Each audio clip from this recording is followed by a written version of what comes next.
Evelyn Shaw had always captured beauty through her lens, but nothing prepared her for what waited in her father's house. The first night back in the fog-drenched town of Dunsmuir, Maine, her camera caught something wrong. A faint, blurred figure in the corner of her shot, standing closer each time she blinked. At first, she blamed exhaustion or lens distortion, but then she saw it again, this time with her bare eyes. It didn't move while she stared, frozen in the hallway like a statue. The moment she blinked, it was closer. The locals called them the Still Ones, whispering stories of watchers who feed on the blind moment between sight and darkness. Evelyn laughed it off until she heard the faint creak of a floorboard behind her. Sleep left her. Every creak, every flicker of light made her heart pound. Her friend Mark, a local deputy, thought she was breaking under grief and stress. He set up cameras in her home to prove nothing was there. But when they replayed the footage, both fell silent. In every frame between blinks, the figure moved closer.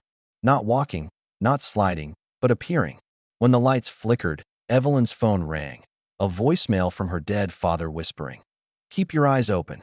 Terror became obsession.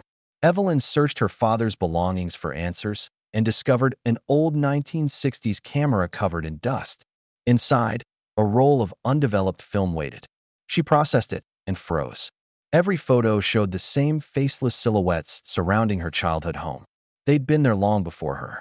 The local historian recalled a quarry accident in 1963 when miners unearthed something they shouldn't have seen.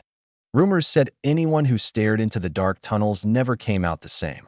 That night, Evelyn stood by her window, camera ready, flash trembling, and through the glass, she saw the figure standing in the fog, closer than ever before. The fog rolled in heavier than any season before, swallowing half the town. Evelyn met Dr. Lewis, a paranormal researcher who had studied similar perception anomalies.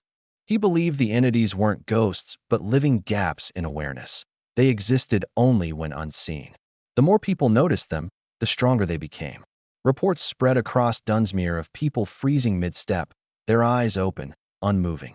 The town's power grid flickered with every blink of the population. Evelyn felt their presence everywhere, reflected in mirrors, caught between frames, whispering behind walls. Sleep was no longer safe. Every blink felt like permission for something ancient to move closer. Everywhere Evelyn turned, she found proof of a cover-up. Project Ether, a Cold War experiment led by her father, aimed to harness perception as energy. The human eye was tested as a conduit to capture living shadows. But the project failed catastrophically, giving form to what was once formless. Old reels of footage showed soldiers staring at black screens until something looked back. Evelyn realized her father had sealed the project underground, but the mind collapse had freed them.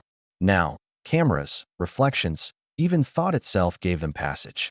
The last tape ended with her father whispering, "They can only move when unseen, but never stop looking, or they'll make you forget how to." Evelyn fought sleep for days. Her eyes burned, her mind fractured. Dr. Lewis told her memories could protect her. Remembering truth kept them at bay. But the border between reality and dream thinned. In a haunting vision, she saw herself as a child, staring into the mine, where a dark figure mirrored her every blink. When she awoke, her reflection smiled without her. Mirrors distorted, eyes multiplied, and she realized something horrifying. The entities were learning to move even when seen. The human eye no longer mattered. They had entered consciousness itself. The town spiraled into madness. People tore their eyes out, desperate for relief. Evelyn discovered that her father's old camera could trap them. By capturing their image, she could freeze their existence. But it came at a cost. Every photograph began fading, faces vanishing, memories erasing. Dr. Lewis warned her, "Each soul you capture becomes part of their frame." Yet Evelyn had no choice. She took one final picture, and the entire house fell silent. The flash burned through the fog, and for the first time, the still ones did not move. Evelyn developed the final photo in her darkroom, hands shaking. Behind her, in the glossy surface of the film, stood every missing person in Dunsmuir, silent, still, and watching. The world outside slowed.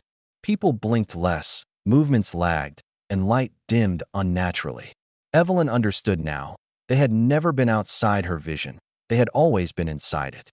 She stared into the camera one last time, her pupils dilating, a faint smile trembling on her lips. "Don't blink," she whispered. Then the world froze in a single frame, and the screen cut to black.